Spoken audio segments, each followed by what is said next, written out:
Nightmare, nightmare, nightmare. Anxiety feels like you're trapped and no matter what you do, you can't get out. Nightmare. Or like a nightmare you can't wake up from. Anxiety is you, or at least that's what it wants you to think. How does anxiety affect people, and what can you do to help with anxiety? Some of this video will be my personal dealings with anxiety, and also information I found from sites that will be linked in the bio. Hola mis amigos, hello my friends, my name is Miki, and welcome back to YouTube. Anxiety is something I've always had problems with, specifically social anxiety. It feels like if I were to get into any sort of social interaction, the world would turn into chaos. If I were to speak, everything would go wrong. Everybody would start laughing, pointing at me, feeling as though everyone was my enemy. Palms sweaty, eyes to the ground, playing with my fingers, rings. My body feels hot, itchy. I just want to get naked. Pause. That's how I feel when my anxiety is at its worst. Sometimes only some of these symptoms. Other times maybe even one. Here's some more signs that you could face. Anxiety feels like you're helpless, you're nervous, worried, fearful of the littlest move. You don't feel right.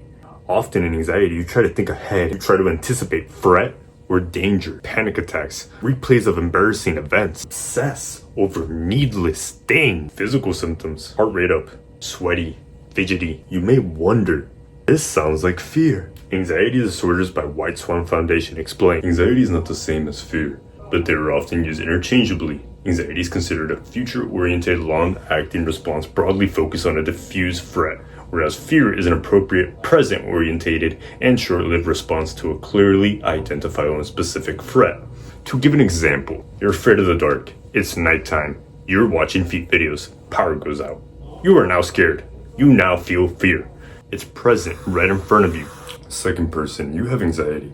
You have a job interview coming in 2 weeks. For those 2 weeks, all you can think about is that job interview. You're scared, nervous, fearful, playing scenarios on how everything will go. This can happen, this can happen, this can happen, this can happen, this can happen, this can happen, this can happen. Now, everyone can have anxiety, but anxiety and anxiety disorders are different. Definition right here of what a mental health disorder is, as stated by Anxiety Disorders by White Swan Foundation. This article is really well written.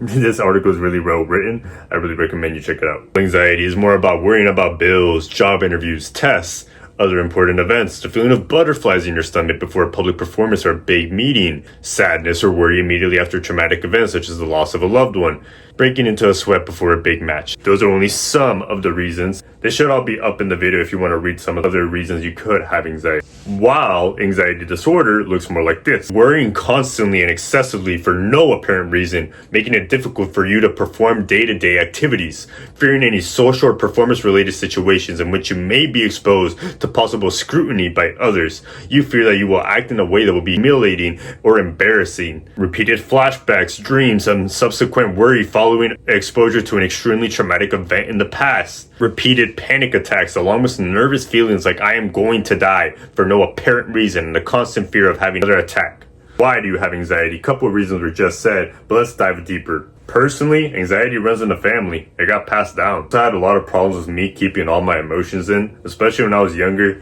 I used to suppress a lot of my emotions because I thought that meant I was strong. I thought that meant I was tough. But it's quite the opposite. I try to be perfect a lot. I wanted perfection. If it wasn't perfect, well then fuck me. But nothing in life is perfect. I've had relationship problems, but at the end of the day, it's mostly just been genetically. Now, you could also have anxiety due to stress at home or at work. Maybe have health issues, diabetes, asthma. Depression may lead to anxiety due to you feeling inadequate. You could suffer withdrawal, especially from drugs or alcohol. People that are perfectionists and people that like to be in control. Anxiety affects 4.4% of people globally. I've had anxiety since I was young, and I never really understood it until it was junior year of high school. I always just thought, this is who I am. Anxiety is you.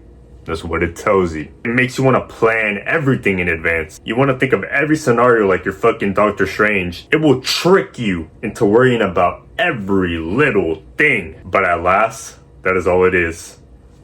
A trick. Anxiety is not you. Sure, it can give you a little warning about something feeling off, something that's not okay. Anxiousness is an emotion. Feel your emotions, but cherish good and bad emotions and use them for good. Great. Your anxiety is making you think. Thinking is good, but so is doing. Your anxiety can give you tons of warnings and thoughts, but at the end of the day, you don't know something until you try it. Things that I do to control my anxiety are take deep breaths, control my breathing, try to get into the present moment, name things around me, move a little, talk to people, especially people close to me. Study the anxiety. Why do I feel this? And then use it for good. As always, hope you have a good day. Hope you have a good week. And I hope you have a good life. All right, laters. Bye-bye.